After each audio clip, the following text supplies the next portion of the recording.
Narito na ang mahalagang balita mula sa PNA Headlines. Nagkasundo ang Pilipinas at Mongolia na suportahan ang mapayapang pagresolba sa mga hidwaan sa pagitan ng mga bansa, gayon din sa pag-iral ng batas sa gitna ng mga isyung pangsiguridad sa Indo-Pacific region.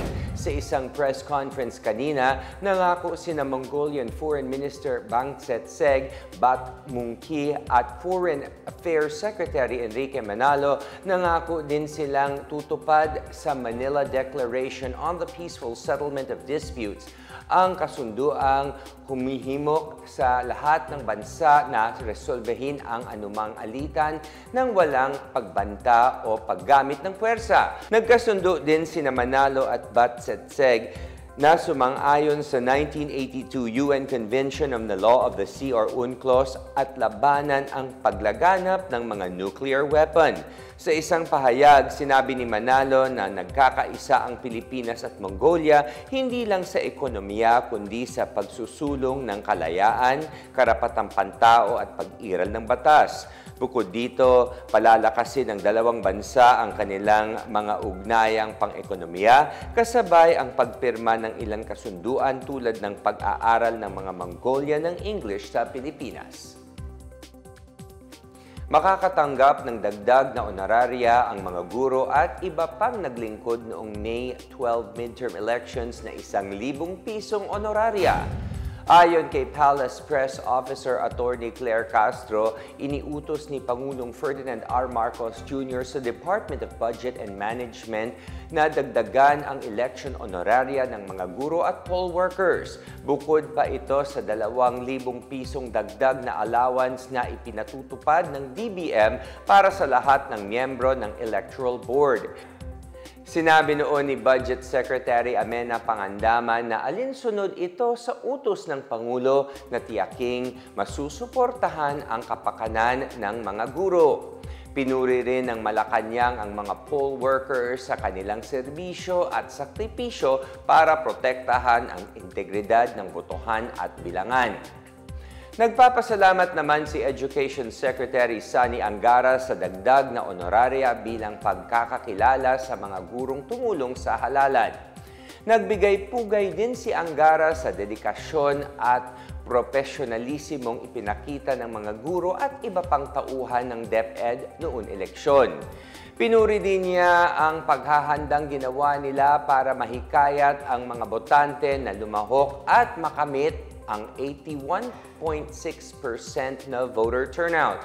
Halos 760,000 poll workers ang naglingkod noong midterm elections. Muling isinulong ng Commission on Elections or COMELEC ang pag-aamyenda ng party list system law para matiyak na lehitimong grupo lang ang makakatakbo sa mga susunod na halalan. Sinabi ni COMELEC Chair George Erwin Garcia na magiging palagiang panawagan ang COMELEC na amyendahan ang Party List Law o Republic Act No. 7491. Ayon kay Garcia, mga marginalized at underrepresented na sektor ng lipunan ang dapat bibigyan ng kinakatawan sa Kongreso. Tiwala siyang hinahangad ng mga party list groups na magkaroon ng batas na sumasailalim sa mga tunay na sentimiento ng mga marginalized groups. Samantala, sinuspende ng COMELEC ang proklamasyon ng 2 party list group na may nireresolba pang kaso. Sinabi ni Garcia na ang isa sa mga party list ay may 3 pwestong makukuha dapat sa Kamara habang ang isa pa ay may 1 pwesto. Nilinaw niyang kinilala pa rin na nanalo ang nakaraang midterm elections ang 2 party list. Tiniyak naman ng COMELEC na ireresolba nito ang mga kaso nila bago mag-June 30. Sa ulat ng National Board of Canvassers, 63 bakanting pwesto ang pupunan ng mga nanalong party list group sa Kamara. Ang 3 nangungunang party list groups noong halalan ay may tig-3 pwesto sa Kamara habang tig-2 ang makukuha ng ika-4, ika-5, at ika-6 na pwesto. Tig-1 pwesto naman ang makukuha ng iba pang party list. Nanawagan ng Malacanang sa publiko na unawain at tingnan sa mas positibong aspeto ang ginagawang rehabilitation sa San Juanico Bridge sa Eastern Visayas. Aminado si Palace Press Officer Attorney Claire Castro na maraming maapektuhan sa ginagawang pag-aayos sa tulay. Gayunpaman, mas nanaisin aniya ng gobyerno ang maiwasan ang anumang sakuna. Ayon sa Department of Public Works and Highways or DPWH, may problema ang San Juanico Bridge sa kakayahan nitong sumuporta ng mabibigat na bagay. Ipinagbawal na ng DPWH ang pagtawid sa tulay ng mga sasakyang may bigat na mahigit 3 tonelada. Bumuo naman ang gobyerno ng task group para magmando sa seguridad at daloy ng trapiko sa San Juanico Bridge.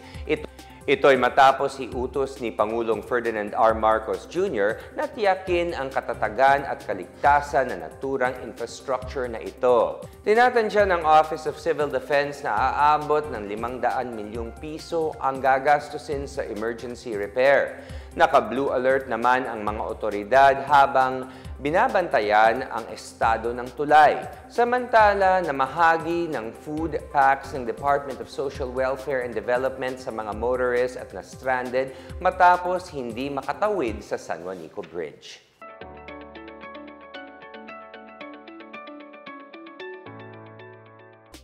Sa balitang kalakalan, bahagyang tumaas ang produksyon ng asukal ngayong crop year ayon sa Sugar Regulatory Administration or SRA. Inaasahang aabot ng 1.83 million metric tons ang produksyon ng asukal ngayong taon.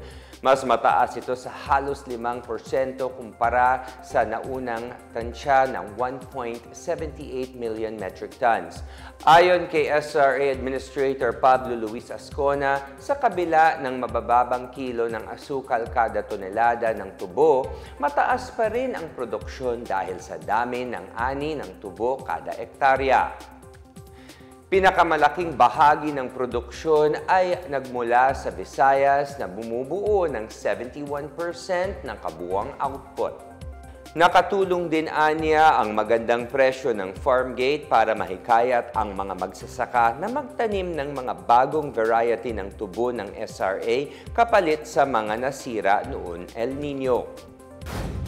Samantala, ipinagbawal ng gobyerno ang pag-import ng manok at iba pang produktong poultry mula sa bansang Brazil. Ayon kay Agriculture Secretary Francisco Tiu Laurel Jr., bunsod ito ng paglobo ng mga kaso ng bird flu sa naturang bansa. Tiniyak naman ni Tiu Laurel na hindi magkakaproblema sa supply ng manok dahil sa magandang produksyon sa bansa. Ayon sa balita, nagkaroon ng outbreak ng bird flu noong Biyernes sa isang poultry farm sa Brazil na pinakamalaking exporter ng manok sa buong mundo. At yan ang pinakabago at pinakamahalagang balita sa oras na ito hatid sa inyo ng PNA Headlines.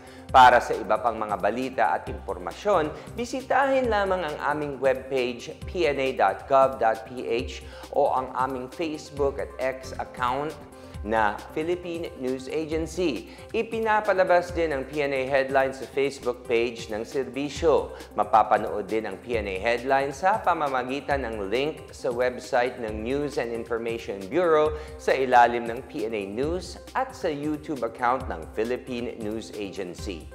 Ako po si William Theo. Ito ang PNA Headlines, naghahatid ng mga balitang nagbubuklod sa bagong Pilipinas.